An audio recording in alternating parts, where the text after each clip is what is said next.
I'm 31 years old, and I've never told this story to anyone who wasn't there. Not because I'm ashamed of what I did, but because every time I try to explain it, people get stuck on the wrong part.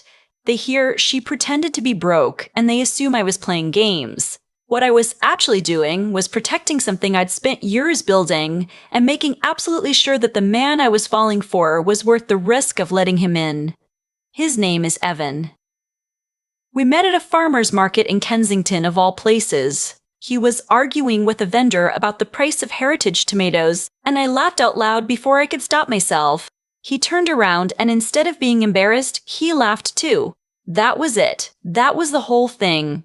We got coffee from the stand near the entrance, and we talked for 3 hours standing up, because neither of us wanted to suggest sitting down and making it a bigger deal than we could comfortably back away from. He was warm and unpretentious and genuinely funny. Not the kind of funny that performs itself, but the kind that surprises you. He worked in urban planning for the city. He drove a 2014 Civic with a cracked dashboard that he'd patched with electrical tape, and he was completely unbothered by it. He split the bill on our first date at a Thai place on 17th without making it awkward. He called when he said he would. I did not tell him what I did for work. Not fully. I said I was in consulting, which is technically true. I'm a fractional CFO and financial strategist. I work with mid-sized companies in the tech and energy sectors, mostly Alberta and BC, with a few clients in Ontario and the States. I've been doing it for 6 years. I bill between $45,000 and $50,000 a month, depending on the quarter. I own my condo outright. I max out my TFSA and RRSP every year before February.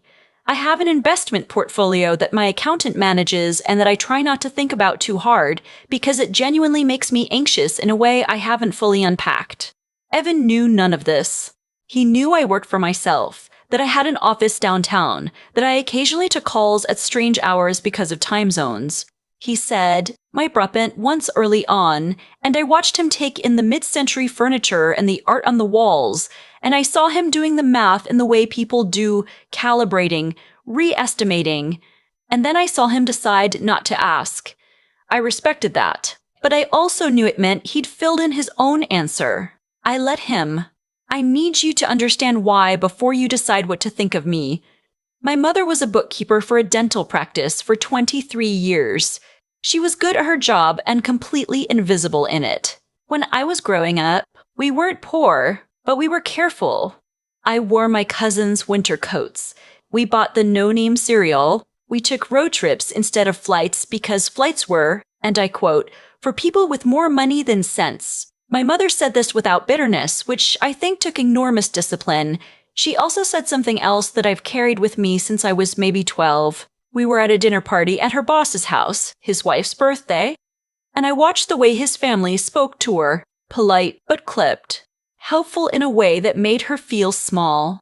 On the drive home, she said to me, always find out how people treat the server before you decide what you think of them. I was 12. I didn't know she was teaching me something I would use 20 years later. When things got serious with Evan, around the 4-month mark, when he started leaving things at my place and I started leaving things at his, I asked to meet his family.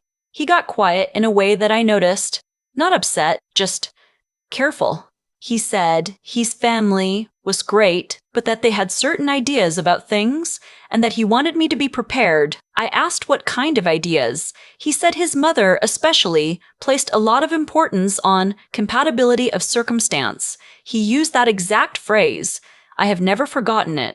Compatibility of circumstance. As if love were a merger requiring due diligence. He told me his parents owned a chain of luxury car dealerships. 3 locations in Calgary, 1 in Edmonton. His family had money in the way that Calgary old money families have money, real estate, energy investments, the right last name at the right golf club. His younger sister, Heather, had married into another dealership family, which his mother had apparently celebrated like a military victory. His older brother worked in the business. Evan was the exception. City planning, modest salary, the Civic with the electrical tape, and I had the sense that this was a source of tension that nobody named directly. His mother's name was Lorraine. I Googled her before we went. I know that sounds calculating. It was. I looked at her LinkedIn, her Instagram, the charity gala photos she was tagged in. I read a puff piece about the dealership in Calgary's business magazine. I wanted to know what I was walking into. Then I did something I haven't told Evan about until recently. I decided to show up exactly as I looked on any other Tuesday. Not dressed down on purpose, just not dressed up for them. I drove my old Subaru Forester, the one I keep because I actually use it and not because I need to project anything. I wore dark jeans, a plain crewneck, clean sneakers, no jewelry except small gold studs. I left my good handbag at home. I brought a bottle of wine, not cheap, but not the one I would have brought if I was trying to impress someone. Evan looked at me when I pulled up and I could see the flicker of something. Not embarrassment exactly, but awareness. He knew his family. I smiled and kissed him and said I was ready. His parents' house was in Mount Royal. Of course it was. A stone and brick heritage build with a circular driveway and mature trees and the kind of landscaping that costs as much per year as some people's rent. It was beautiful in a way I could appreciate without coveting. I've been in houses like that for work. I know what they mean and what they don't mean. Lorraine opened the door before we knocked. She was immaculate. Blonde hair that had probably been the same blonde for 30 years. Cream blouse, tailored trousers, low heels inside her own home. She looked at Evan first and hugged him with genuine warmth. Then she looked at me and I watched her take the inventory. The Forester in the driveway. The jeans. The unremarkable wine. Her expression didn't change. That was how I knew she was practiced at this. "We've heard so much about you," she said. And the "we" was pointed, as if she was reminding me that my audience was larger than just her. Evan's father, Gerald, was easier. A handshaker, big smile. A man who had grown comfortable in his life without needing to make others uncomfortable in theirs. I liked him immediately. Heather and her husband Tom were already there. Heather had her mother's gift for perfectly calibrated politeness. Tom mostly talked about golf. Dinner was roast lamb and a Bordeaux that probably cost $200. I drank the Bordeaux and said it was lovely and did not mention that I'd had better. I answered questions about my work with the minimum. Consulting mostly energy and tech clients. I work for myself, it's been going well. I did not volunteer numbers. I did not correct assumptions. At one point, Heather said, with a smile that was almost kind, that it must be nice to have flexible hours. You know, working for yourself, setting your own schedule. She said it the way people say things when they mean something slightly different, like she was acknowledging a charming hobby. "It has its challenges," I said, "but I wouldn't trade it." Lorraine asked if I found it sustainable. The word landed like a coin dropped on a marble floor. I looked at her. She looked at me. Evan was reaching for the bread. "So far," I said. After dinner, Evan helped his father with something in the garage. I offered to help clear the table. Lorraine accepted, and for about 10 minutes, it was just the two of us in the kitchen. She was not unkind.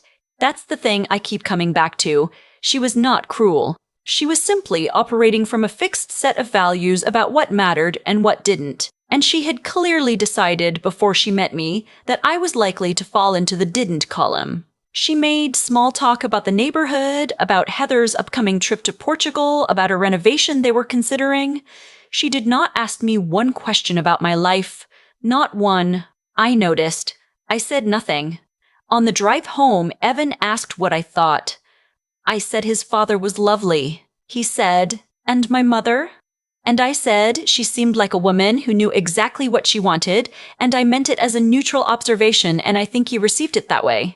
That night, alone in my apartment, I sat with what I was feeling, which was not hurt, exactly. It was something quieter and more clarifying, a sense of being seen accurately and valued incorrectly, which is a very specific kind of experience, and one I think a lot of people will understand. I also knew I had a decision to make, not about Evan. I already knew how I felt about Evan. The question was about what came next, whether I would let this pass, or whether I would find out exactly what Lorraine was operating on and whether Evan knew. A few weeks later, I found out more than I bargained for. I was meeting Evan at his parents' house to pick him up before a concert. I arrived a few minutes early and let myself in through the side door, the way Evan had told me to. I could hear voices from the sitting room off the hall. I wasn't trying to listen. I want to be clear about that. I stopped because I heard my name. Lorraine's voice. She's perfectly nice, but I don't see a future in it. Heather, Evan doesn't seem to agree. Lorraine, Evan hasn't thought it through. She's lovely, but she doesn't come from anything, Heather. Consulting. I looked her up. She has a company, there's a website, a few client logos. It's very small. A pause. Then Heather. She seems smart. Lorraine, smart isn't the point. The point is that Evan has a position in this city. He has a name. He's eventually going to come back into the business, we both know that, and when he does, the woman beside him has to fit. She has to be the right kind of person. I've already been talking to Gerald about the Kowalski family. Their daughter just moved back from Toronto. She worked in finance. Proper finance. I stood in the hallway for a moment. I counted to 5. Then I walked back outside and came back in through the front door and rang the bell. I smiled the whole evening. I was perfectly pleasant. I didn't say a word. But something had shifted in me. Not into anger. Into clarity. I want to be honest about the version of me that existed in the next few weeks. I thought about walking away. I genuinely did. I thought about what the comment was that kept going around in my head. If you already know, why stay? And the answer was complicated. Part of it was that I loved Evan, and I wasn't willing to let his family's agenda write the ending of something real. Part of it was that I wanted to know whether Evan knew. Whether he was a passive participant in what his mother was orchestrating, or whether he was oblivious. Whether he would stand up when it mattered. And part of it, I'll be honest, was that I didn't think Lorraine deserved to win by default. So I did something deliberate. I started showing up more. More dinners, more drop-ins, more casual presence, still in my regular clothes, still in the Forester, still answering questions about work with the minimum. I let Lorraine's narrative continue. She would mention the Kowalski daughter sometimes. Oh, she's doing so well. She just bought a place in Elbow Park. And I would nod pleasantly and ask if she wanted more tea. I also did something else. Quietly. I looked up who the Kowalski family had been investing with for their commercial real estate portfolio. As it happened, 2 of their companies had worked with a firm that my clients had a direct relationship with. I'm not going to say I pulled on that thread professionally, because I didn't. But I knew the shape of things. I knew what I was looking at. 3 months after I'd stood in that hallway, Evan proposed. He did it in the most Evan way possible.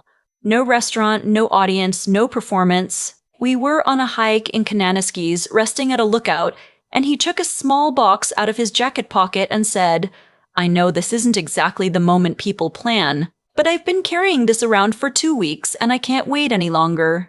The ring was modest and perfect, and he'd clearly thought about it for a long time. I said yes before he finished the sentence. I also, in that moment, decided it was time not to blow anything up. I want to be clear about this, because I think people expect a story like this to end with a confrontation at a dinner table and someone crying and a grand exit. That's not what happened. What happened was quieter and, I think, more lasting. I called my accountant and asked him to send me a 1-page summary of my business. Revenues, retained earnings, a few client names. Nothing confidential. Just a picture of what I'd built. Then I called Evan and asked him if we could have dinner with his parents, just the 4 of us, on a weeknight. He seemed surprised. He asked if everything was okay. I said yes, I just wanted to have a real conversation with them. He said okay. Lorraine said it for a Thursday. I wore a blazer. I drove the Forester. We sat down for dinner and it was the usual choreography. Gerald poured wine, Lorraine made pleasant small talk. Evan looked like a man who had a feeling something was different but couldn't name what. After the main course, Lorraine asked, I believe she was trying to be generous, whether Evan and I had started thinking about next steps. I said we had. I said, actually, there was something I'd been meaning to share with them and that I hoped they would take it in the spirit it was intended. I put the single page on the table. face down initially. I told Lorraine, calmly, looking at her directly, that I'd always been private about my work, because I believe that how people treat you before they know your circumstances is the truest information you can have about them.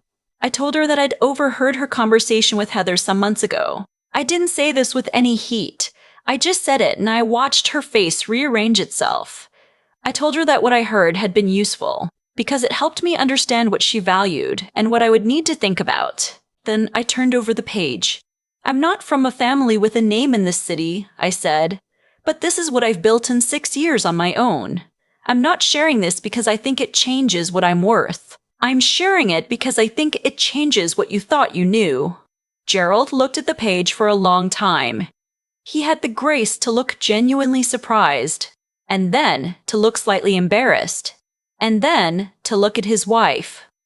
Lorraine was very still. She looked at the numbers, and then she looked at me, and I could see the specific discomfort of a person whose framework is being rearranged in real time. Evan had not seen it before either. He looked at me across the table with an expression that I still think about, not shock exactly, but a kind of quiet reckoning.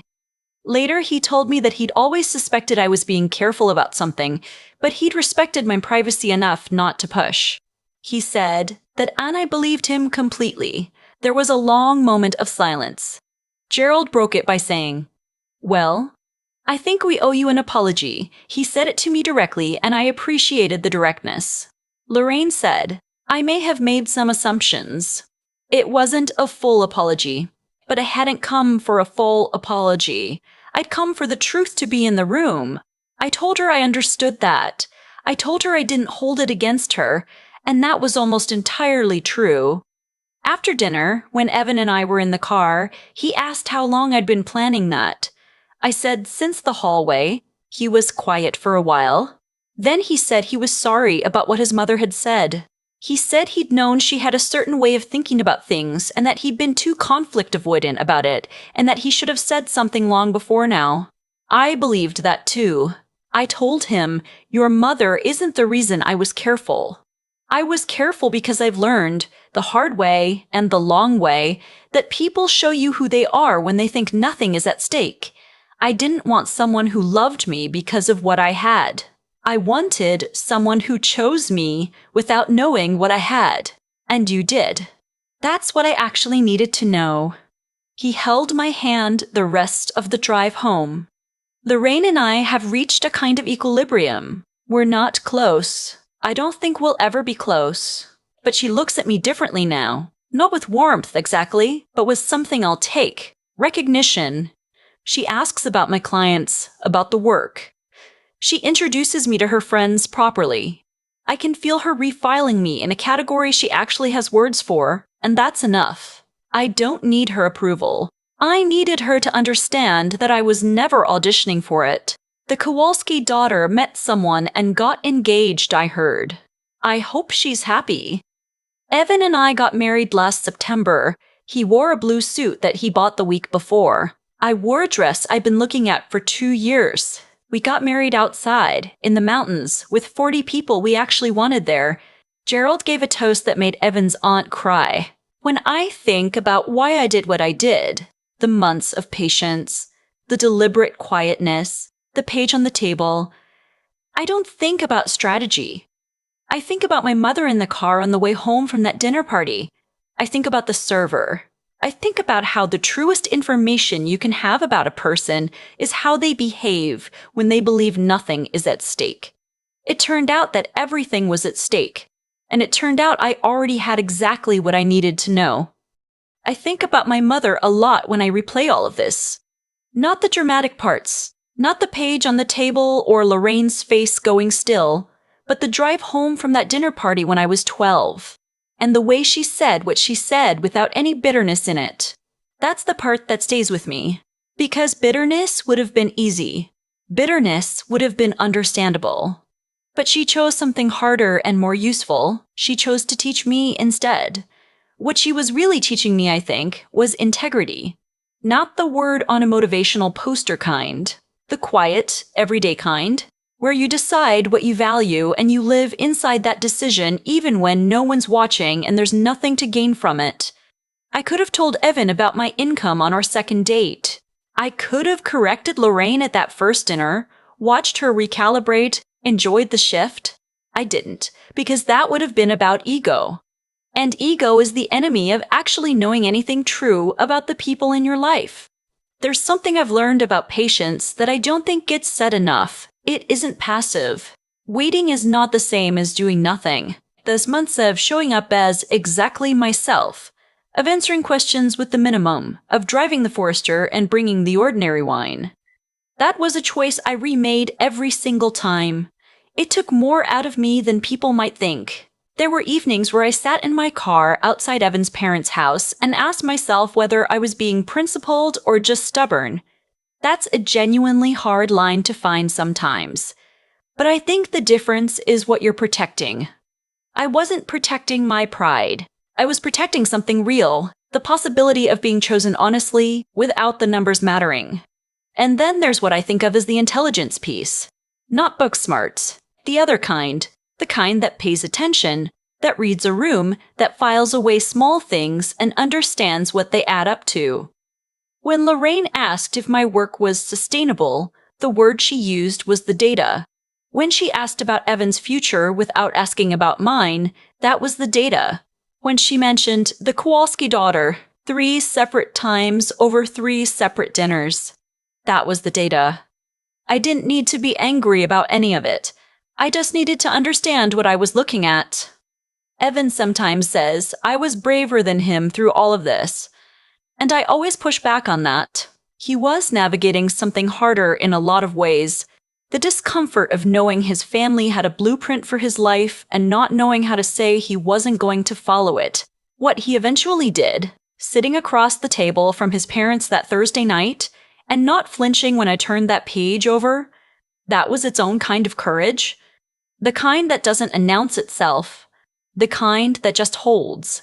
I don't think things work out because the universe rewards good behavior. I think things work out when you're honest enough to know what you actually want, clear-headed enough to recognize what's real, and willing enough to stay in the discomfort long enough to find out. That combination is rarer than it sounds. Most people pick one of the 3 and skip the others. I got lucky, and I also did the work. I think both things can be true.